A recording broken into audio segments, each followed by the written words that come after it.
Hello, beautiful Bravehearts. We have got some bonus episodes coming for you. Enrollment for the Get Over Your Ex in 3 Months or Less program is opening April 6th. And I wanted to kick this week off with some amazing, badass Braveheart alumni. They actually came to the Braveheart Festival and spoke about their experience in 3 different topics.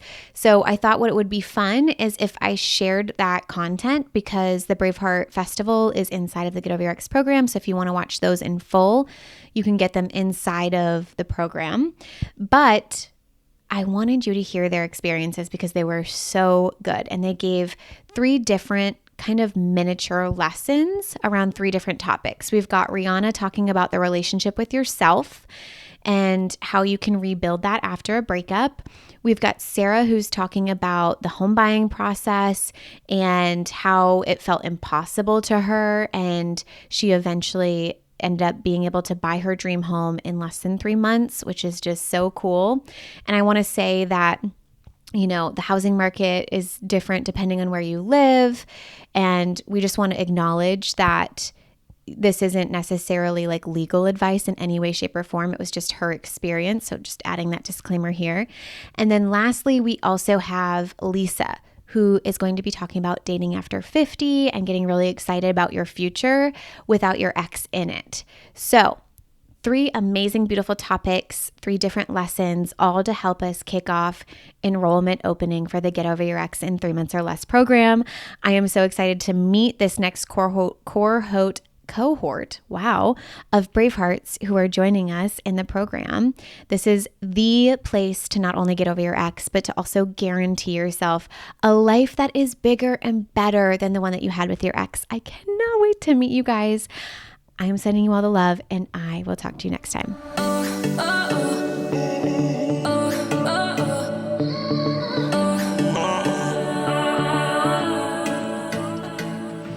Welcome to How to Get Over Your Ex, a podcast on getting over your ex without it just taking time.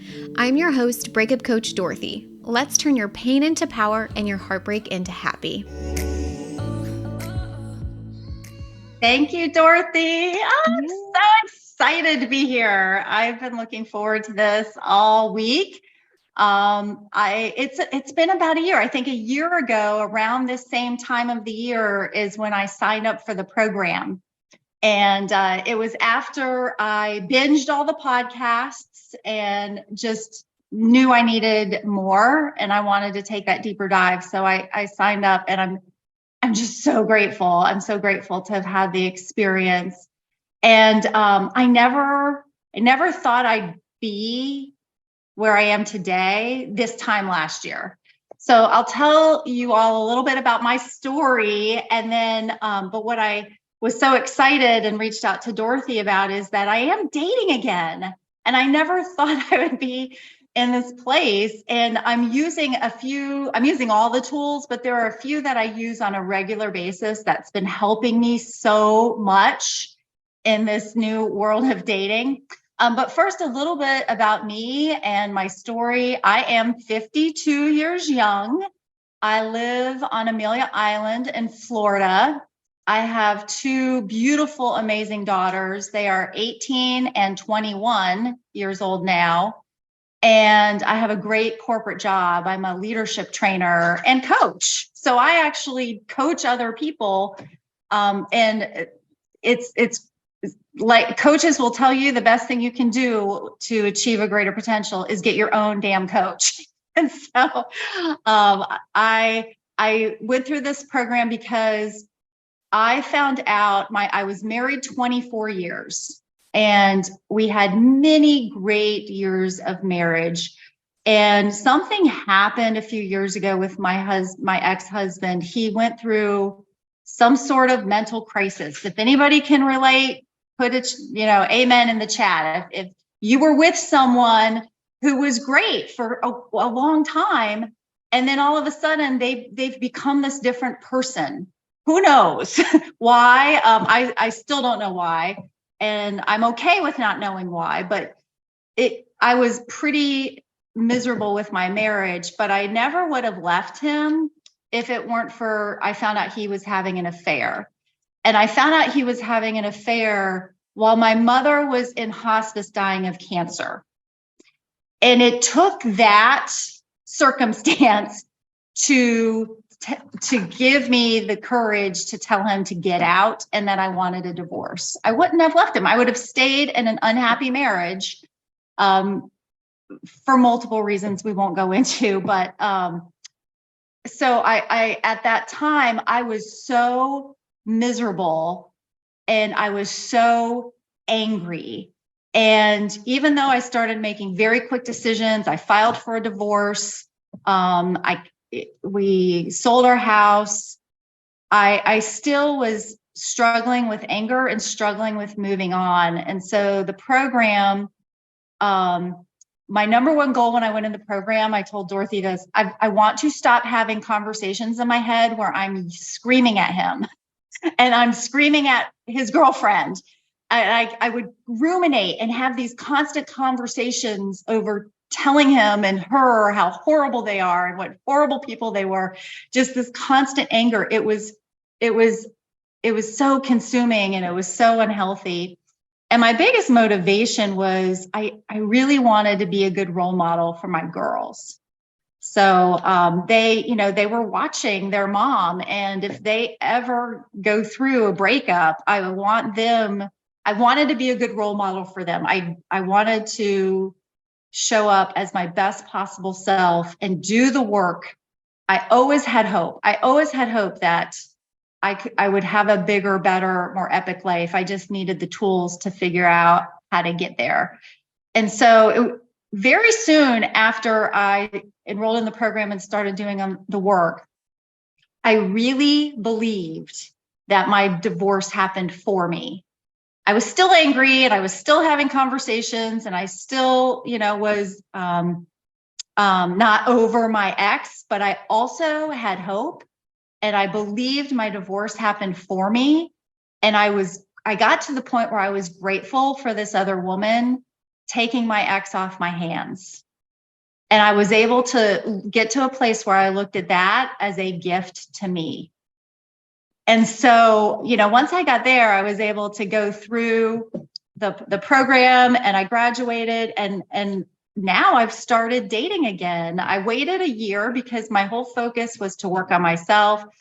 Sarah's so inspiring. I bought a house and I was making all these decisions for me. So I bought a house and I renovated it and picked out my own colors, my own appliances. I bought a hot tub. My ex never wanted a hot tub. I bought a hot tub. I bought a golf cart. He never wanted a golf cart. And so now I have a golf cart. I'm thinking like I'm living life on my terms. This is so liberating. And I'm going to build my life on my terms.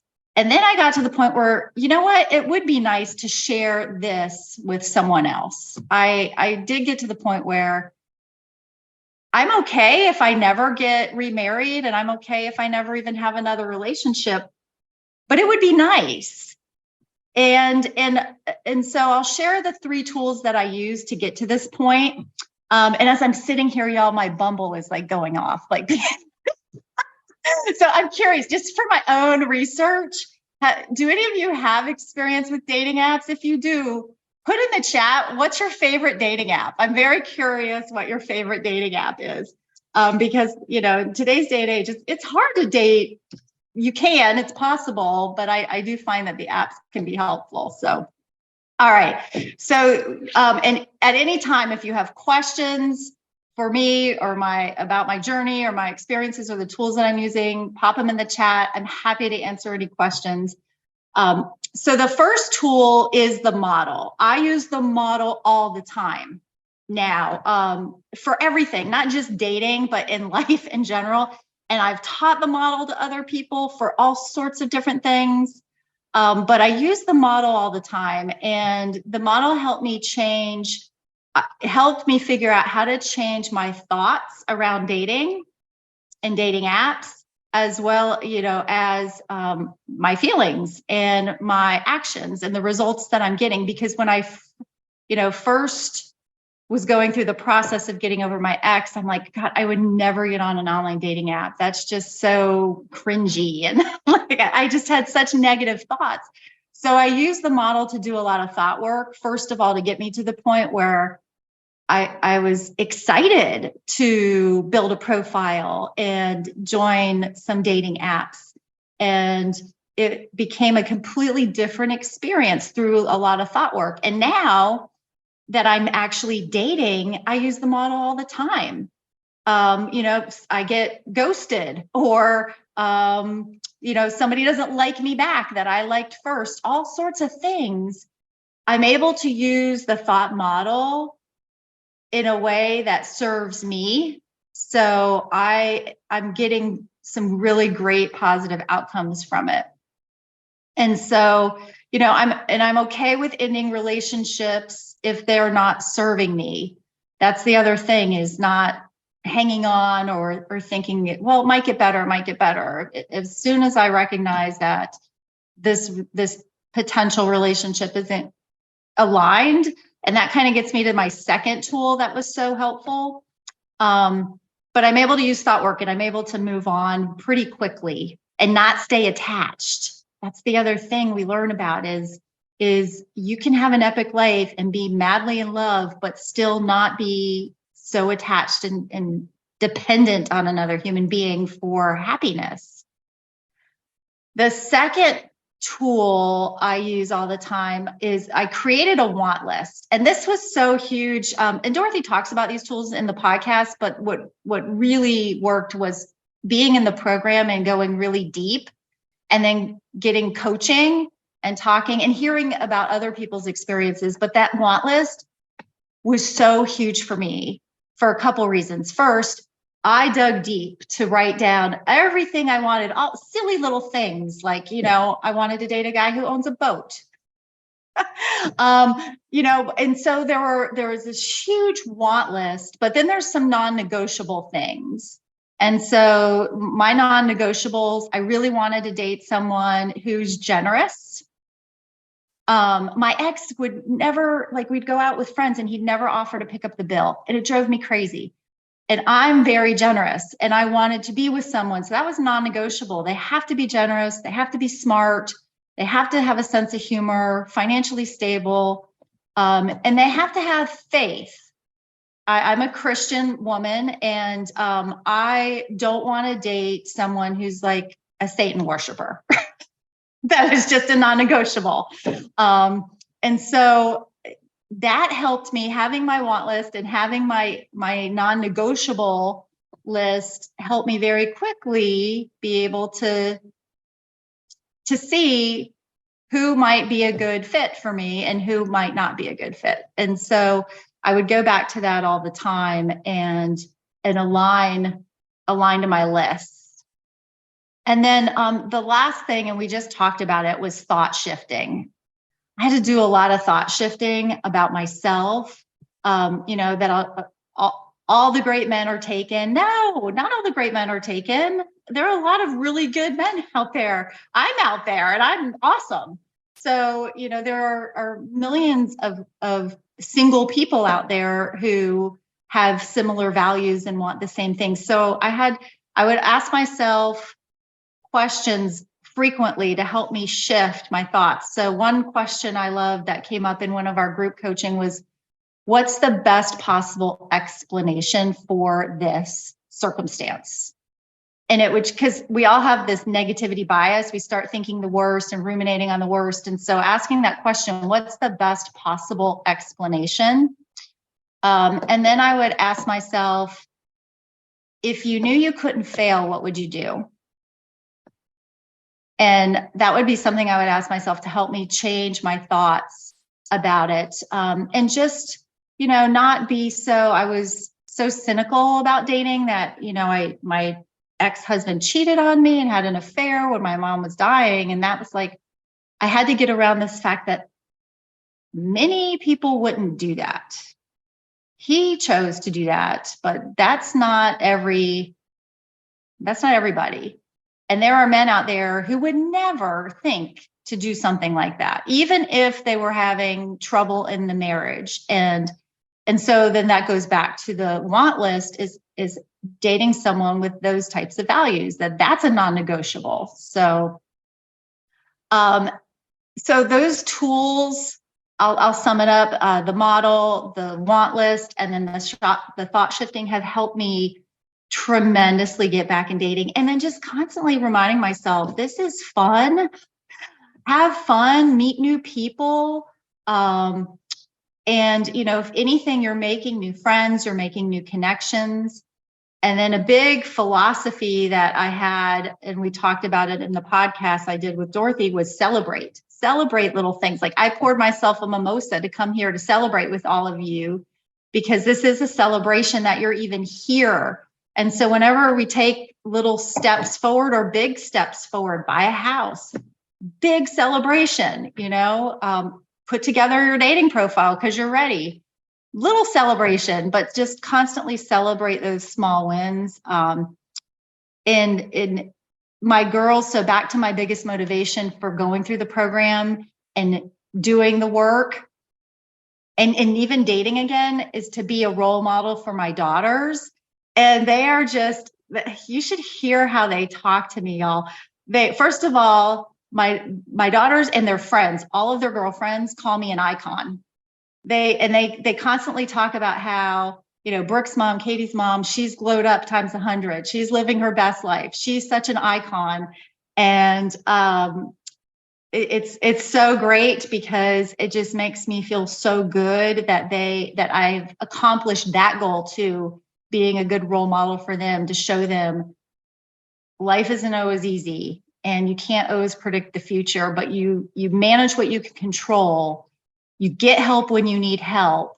And there are tools out there and people out there that can support you and help you get to the point where you are living your absolute best life. So that's my story. Those are the tools. It's so funny. Like I had a date this morning and we were supposed to have brunch and he called me to cancel. And he's like, I have a sore throat. I can't come to brunch. And instead of wallowing in that, and instead of being like, what's wrong with me? He doesn't like me. Am I not attractive enough? No, first of all, I was like, this is a sign from the universe that either he's not right, or it's very possible he's just telling the truth and he had the sore throat. But you know what? Now you get to go take your daughter shopping to buy that outfit that she's been wanting to buy for her graduation party. So, win, win, win all over. And like, I didn't even spend a second in my head worrying or ruminating or wondering why he canceled. And so again, that's due to you, Dorothy, and the tools and the work. And I'm having so much fun and I'm living my best life. And I'm so grateful for having these tools and resources. So good. What was the party that you called your party? You had like a reverse bachelorette party, or like, what was that? So that was back to my philosophy to celebrate. I had 22 of my closest girlfriends. Some of them I had known since college and high school. We all went to Orlando and I had a reverse bachelorette party. And the theme was, and she lived happily ever after, but I planned it like a big bachelorette party, and we had a party bus and we went dancing and we went to eat. We went to see shows. It was so much fun. I love that so much. It was one of my favorite things. You had a photo of it because, yeah, Lisa was like so good at celebrating. Every Monday I post something in our community asking like what you're celebrating. And she was already all over it, just all the time, had so many. It was never just one, it was multiple. And then you had so many beautiful, fun photos of like, here's me on the boat this weekend. And like, it was so fun. I was obsessed. Thank you, Dorothy. Yeah. Thank you. And I appreciate you sharing your story. It's so inspirational. I know in the comments, Megan had talked about how she really loved your episode. Everyone wants to pull it up. It's just truly like so inspiring, and we're all very, very grateful for your time today. So thank you. Thank you. Happy to be here. Yes. If you're loving the How to Get Over Your Ex podcast and you want to learn how to get over your ex in 3 months or less to build a life better than the one you thought you had with your ex, I would like to personally invite you to my next group course where we take everything you've learned here on the podcast and apply it to your life. Come check it out at www.lifecoachdorothy.com.